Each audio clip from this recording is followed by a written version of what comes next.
أعوذ بالله من الشيطان الرجيم. بسم الله الرحمن الرحيم، والصلاة والسلام على سيد المرسلين محمد وآله الطيبين الطاهرين المعصومين.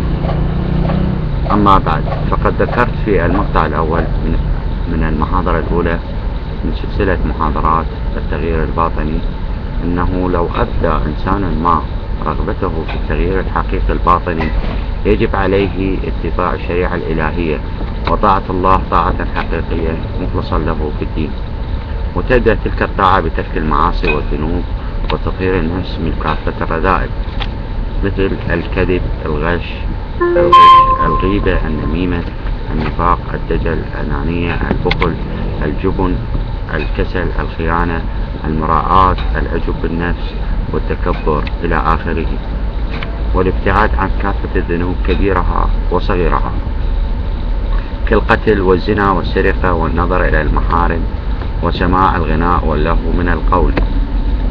ثم تبدأ الخطوة الثانية في تحلية النفس بالفضائل كالصدق والأمانة والكرم والشجاعة والتواضع والعزم على فعل المعروف وحب الخير لكل الناس، وطلب العلوم الدينية النافعة كالاجتهاد في أصول الدين والتفقه فيه.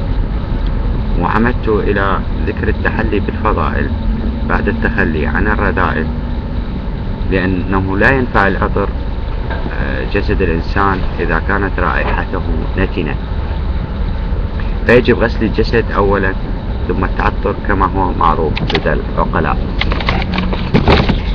وبعد التحلي بالفضائل يجب رفع الهمة وزيادة العزم في بذل قصارى الجهود في طاعة الله والتفاني في محبته، ولا يحصل ذلك إلا بطلب العلوم الدينية عامة والاجتهاد في العقيدة خاصة.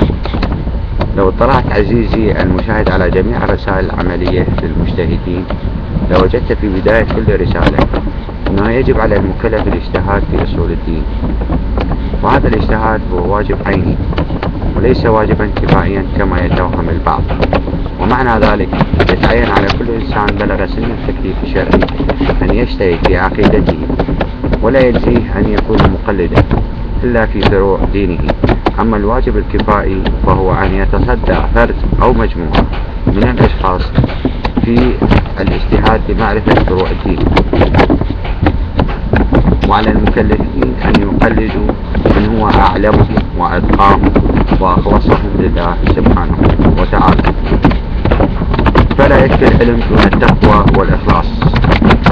أرجع إلى موضوعنا فأقول أنه يجب الاجتهاد في أصول الدين، وهي التوحيد والنبوة والمعاد عامة لكل الأديان، والتوحيد والعدل والنبوة والإمامة والمعاد خاصة لدين الإسلام الحنيف. فمن اعتقد وآمن بالثلاثة الأولى فهو مسلم، وإن كان يهوديا أو نصرانيا أو من أي دين أو مذهب آخر. ومن اعتقد وآمن بالأصول الخمسة اللي هي التوحيد والعدل والنبوة والإمامة والمعاد فهو مسلم مؤمن. يعني الدين هو عد الله الإسلام من بداية الخلق إلى يوم القيامة، وهالمسميات الدين المسيحي، الدين اليهودي، هذه مسميات ثانوية بس ليس عن الوقت الآن لشرحها لئلا أبتعد عن جوهر موضوع المحاضرة.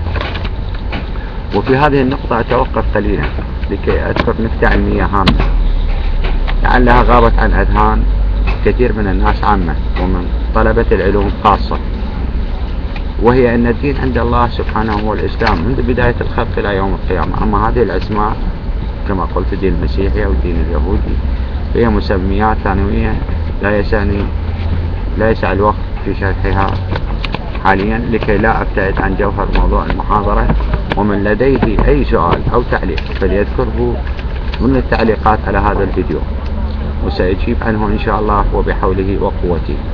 وإلى هنا أختتم المحاضرة الأولى بموضوع التغيير الباطني، وإلى محاضرة ثانية أستودعكم الله، والسلام عليكم ورحمة الله وبركاته.